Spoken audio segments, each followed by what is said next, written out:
Buenos días. En primer lugar, agradezco la posibilidad de participar de este debate.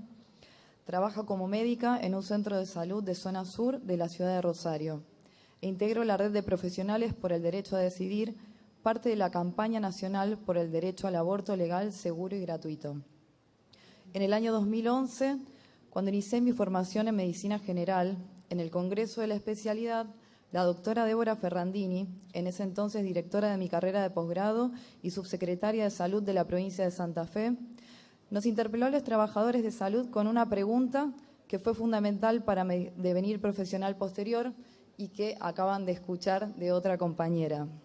¿Mis prácticas en salud iban a reproducir las lógicas de dominación sobre los cuerpos, en especial los de las mujeres, o iban a inscribirse en una búsqueda de transformación de esas lógicas, en una búsqueda de liberación?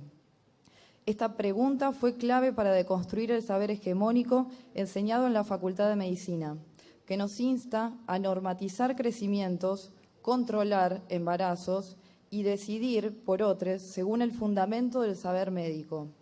Tratar de transformar esos mandatos en un acompañar los procesos de salud de las personas desde un lugar de escucha empática, respeto y cuidados es una tarea cotidiana. Durante estos años de acompañamiento se presentaron mujeres que decidieron interrumpir sus embarazos. Las situaciones fueron muy diversas, desde adolescentes a mujeres ya cercanas a la menopausia, mujeres que ya tenían más de 6 hijos y mujeres que se enfrentaban a un primer embarazo. Hubo embarazos buscados y planificados que devinieron en no deseados luego de cambios en las circunstancias de vida, así como hubo mujeres que consultaron para interrumpir embarazos, pero que luego eligieron continuarlos.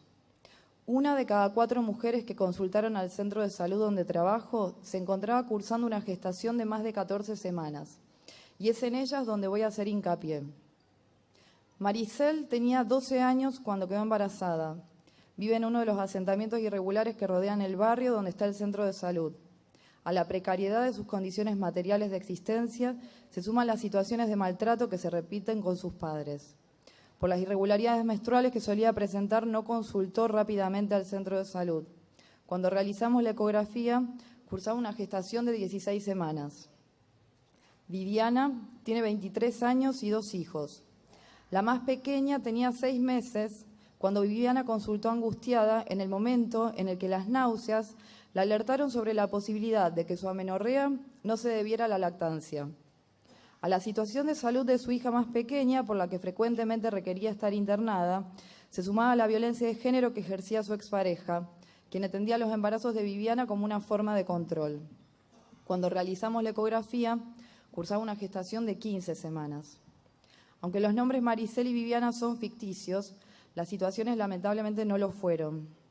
Tengo la suerte de trabajar en una ciudad donde, como ya se comentó varias veces en este recinto, puedo acompañar a estas mujeres ofreciéndoles algunas de las tecnologías más seguras recomendadas por la Organización Mundial de la Salud para el caso de gestaciones menores de 13 semanas. Y digo algunas porque mientras la ANMAT no lo permita, seguimos careciendo de mifepristona. Pero además cuento, cuando las situaciones lo necesitan, con un hospital de referencia donde derivar los casos más complejos que requieren internación. El equipo de consejería del Hospital Provincial de Rosario alojó, contuvo y acompañó estas situaciones, permitiendo una mínima pero importantísima restitución de derechos a estas mujeres tan vulneradas. La pregunta que muchas veces nos hacen cuando hablamos de nuestra experiencia en Rosario es ¿para qué una ley si con el marco legal vigente se pueden elaborar políticas públicas suficientes para evitar las muertes maternas? Primero, en principal, aunque como relaté las situaciones que se presentaron fueron muy diversas, algo que las unificaba era el temor de todas las mujeres por el estigma de ilegalidad que rodea al aborto. Todos los casos acompañados se enmarcaron en el artículo 86 del Código Penal vigente. Sin embargo, sabemos que la posibilidad de una denuncia penal existe. Por otro lado, ¿de qué justicia podemos hablar cuando en la actualidad la posibilidad de acceder a un aborto seguro, garantizado por el sistema de salud pública, depende del lugar donde vivimos? La expresión «tengo la suerte de», que yo usé en un momento de mi relato, en mi caso tengo la suerte de trabajar en Rosario, en el caso de las mujeres que acompañamos vivir en Rosario, da cuenta de las inequidades a las que nos enfrentamos las ciudadanas de este país. El acceso a un aborto seguro no puede ser un privilegio de unas pocas. La garantía del acceso al aborto como expresión de garantía de derechos sexuales no puede depender de la decisión de un gobierno en particular. Debe estar contenida en una ley nacional acorde a la realidad en la que vivimos. Las mujeres abortamos. Las circunstancias que nos llevan a tomar esa decisión varían, pero lo hacemos aún con el temor instalado por la punición. Uno de los proyectos de ley que se presentaron, el proyecto de la campaña, da cuenta de esta realidad, contemplando un modelo de legalización mixto, voluntario hasta las 14 semanas y por causales a partir de ese plazo, lo cual nos permitiría seguir alojando a aquellas mujeres cuyas vulnerabilidades no les permiten acceder de manera más temprana al sistema de salud. Nuevamente resuena la pregunta inicial, pero esta vez para ustedes, nuestros representantes. Al momento de votar, ¿van a reproducir las lógicas de dominación sobre el cuerpo de las mujeres o van a legislar pensando en transformar la realidad para limitar las inequidades y convertirnos finalmente en ciudadanas plenas, autónomas? Un minuto, doctora. Ya termino. Muchas gracias.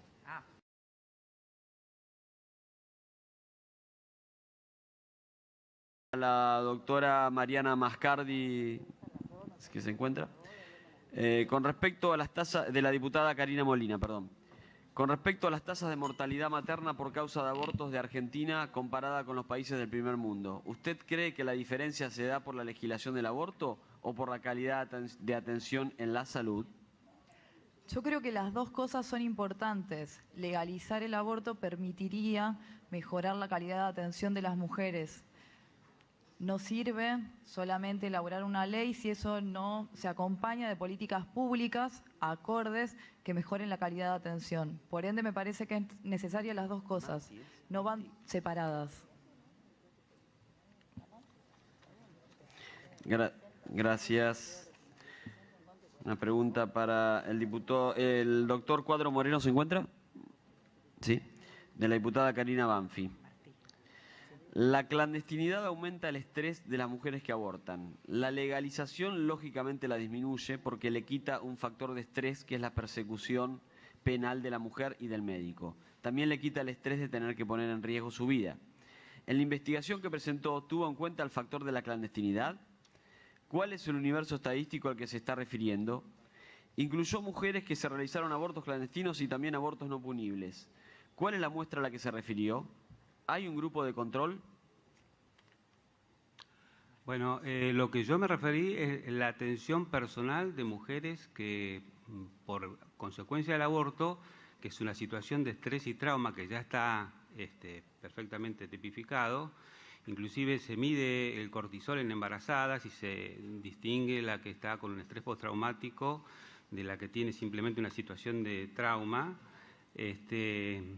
Lo que yo me refiero es a las pacientes que he atendido. No estoy haciendo referencia a estudios. Si quieren, los estudios están en el trabajo que presenté. Hay un montón de bibliografía donde está tipificado, por ejemplo, que es el doble del tipo, o doble o 4 según los estudios, el aumento del número de suicidios en las mujeres que han practicado más de un aborto, el trauma posaborto, y lo que yo simplemente expresé en la exponencia mía es las mujeres que sufren por un aborto y que tienen múltiples síntomas psicosomáticos, trastornos de ansiedad, depresión, etcétera. Gracias. Una pregunta para María Celeste Alarcón. ¿Se encuentra? Sí. De la diputada Alicia Terada. Explique por qué el derecho a decidir sobre el propio cuerpo de la mujer es superior al derecho a la vida de la persona por nacer.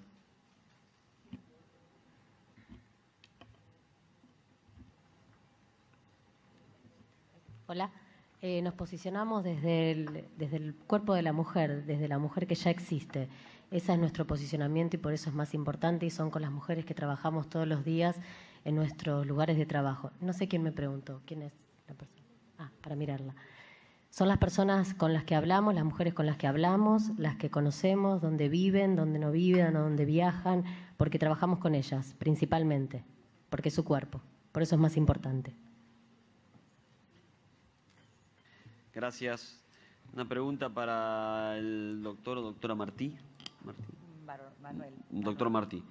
de la Academia Nacional de Medicina, de la diputada Brenda Austin. ¿Usted cree que una chica de 13 años no tiene conciencia para pedir la interrupción de un embarazo? Sin embargo, ¿cree que sí puede y sí debe llevar adelante su embarazo? No lo veo, doctor. ¿No se encuentra el doctor? No. Qué lástima. Una pena realmente. ¿Alguien quiere responder esta pregunta? No, le pregunté lo que le tiene que preguntar. Muy bien, sí, continuamos entonces. Una pregunta para Mariana Mascardi, de la diputada Carmen Polledo. Usted manifestó que tenía la posibilidad de derivar a pacientes con complicaciones en caso de aborto no punible a hospitales de su jurisdicción. ¿Qué porcentaje aproximado de las intervenciones necesitan de tratamientos quirúrgicos o que necesiten de efectores más preparados y con alta complejidad? Sí, a lo que yo me referí fue a las situaciones del segundo trimestre. La Organización Mundial de la Salud lo que recomienda es el aborto con misoprostol o AMEU, que son las herramientas que tenemos acá en Argentina que se pueden realizar de manera ambulatoria hasta las 12 semanas, ¿sí? A partir de ahí lo que recomienda es que se atienda en un hospital. Esas son las derivaciones que yo hago. En mi experiencia personal no tuve necesidad de derivar a un hospital una complicación de un aborto realizado de manera segura con misoprostol. Los casos que comenté y, bueno, esto que comentaba de que 1 de cada 4 mujeres que consultan al centro de salud cursan gestaciones mayores de 13 semanas, eso es lo que derivamos, pero la derivamos como para que se acompañe el proceso de interrupción dentro del hospital. Hay un equipo de consejería que realiza técnicas que en este caso no son quirúrgicas, es con misoprostol, que es lo que está recomendando la Organización Mundial de la Salud. La dilatación y curetaje que mostraron es una técnica que en Argentina no se está realizando. Entonces, bueno, lo que hace este equipo es acompañar a las mujeres dentro del hospital con la tecnología apropiada que tenemos en Argentina, que en este caso es el misoprostol.